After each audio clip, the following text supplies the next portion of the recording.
चलिए बच्चों, आज हम लोग चलते हैं चैप्टर 7 की तरफ, क्लास 8। चलिए, क्वेश्चन नंबर 1 कह रहा है, तलवार का महत्व होता है, म्यान का नहीं। उक्त उदाहरण से कबीर क्या कहना चाहते हैं, स्पष्ट कीजिए। जो लोग कविता पढ़े थे ना, तो उसका वही है। तो चलिए इसका आंसर जानते हैं।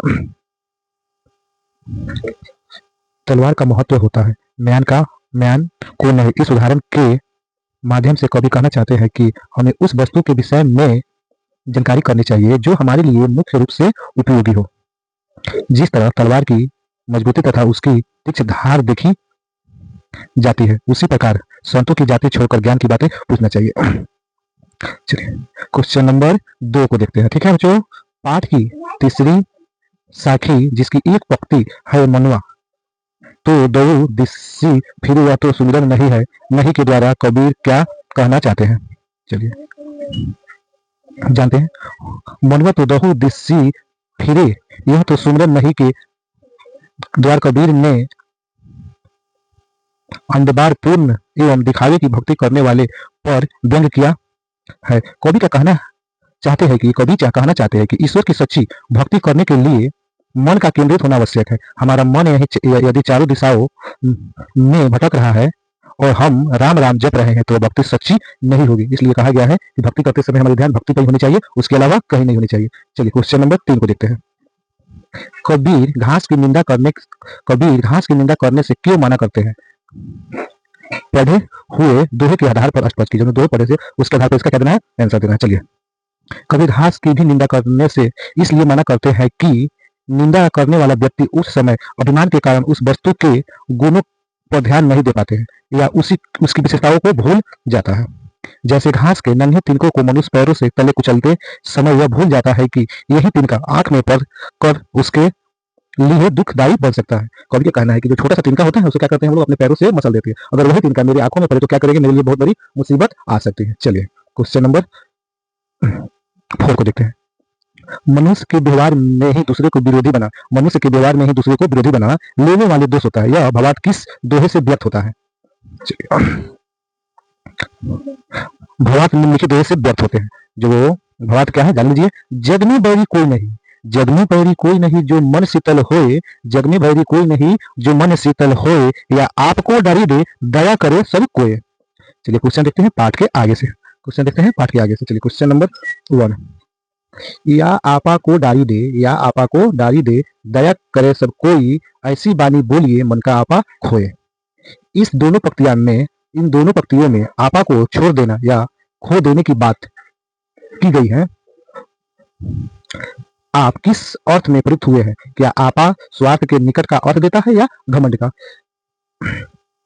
चलिए, उक्त दोनों पंक्तियों में आपा का प्रयोग उस घमंड के लिए प्रयुक्त है जो मनुष्य में धन, बल, सत्ता, प्रतिष्ठा आदि के कारण उत्पन्न हो जाती है। इसी घमंड के कारण वह स्वयं को श्रेष्ठ तथा दूसरे को कमतर आंकने लगता है, उसे भी अपने से ही हीन दिखाई देते हैं। इस प्रकार आपा में घमंड का ही अर्थ निकलता है। आपा में किसका अर्थ निकलता है? घमंड का। कि जो कोई व्यक्ति धन, बल, सत्ता और प्रतिष्ठा के कारण क्या करते हैं, दूसरे व्यक्ति को नीचा दिखाना चाहते हैं।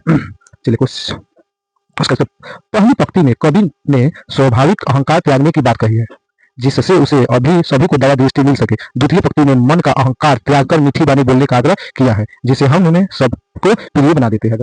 चलिए क्वेश्चन नंबर 2 को देखते हैं।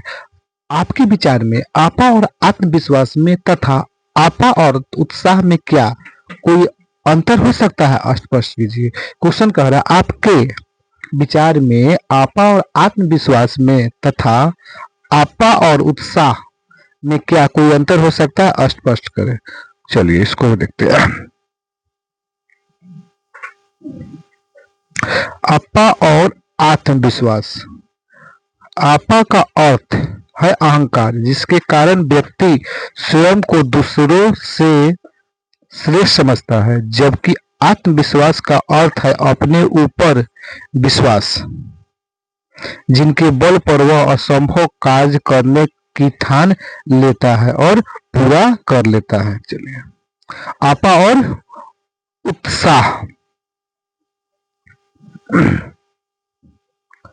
आपा का अर्थ है अहंकार या घमंड, जिसके कारण व्यक्ति स्वयं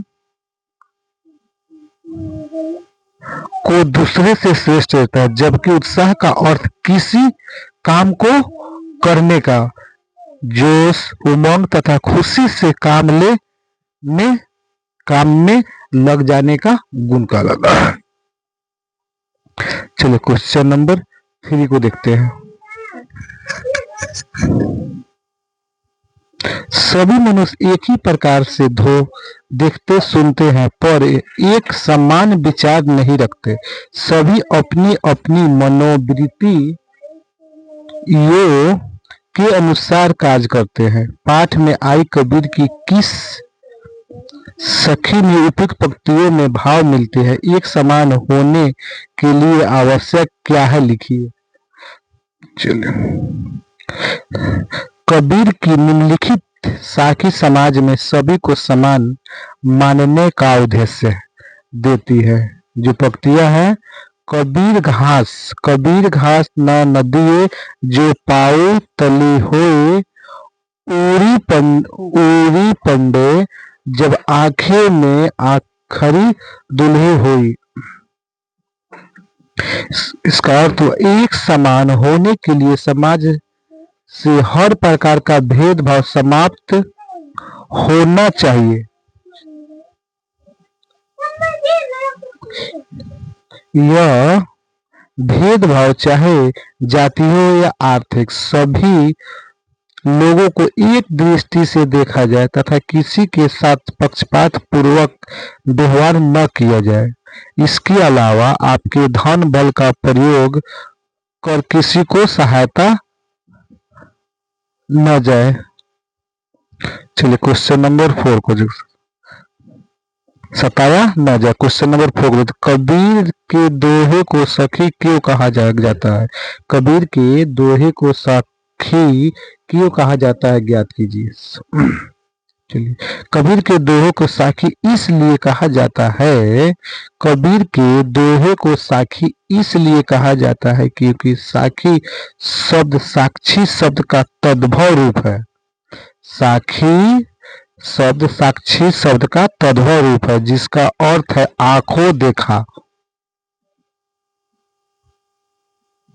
हुआ गवाह या गवाही। अनपढ़ कबीर ने इस दुनिया में सब सुना, देखा और सहा।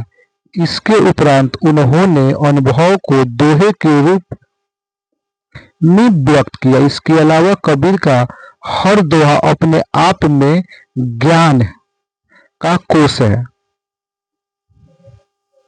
वह मनुष्य को कुछ न कुछ सीख देता है। चलिए क्वेश्चन देखते हैं, भाषा की बात।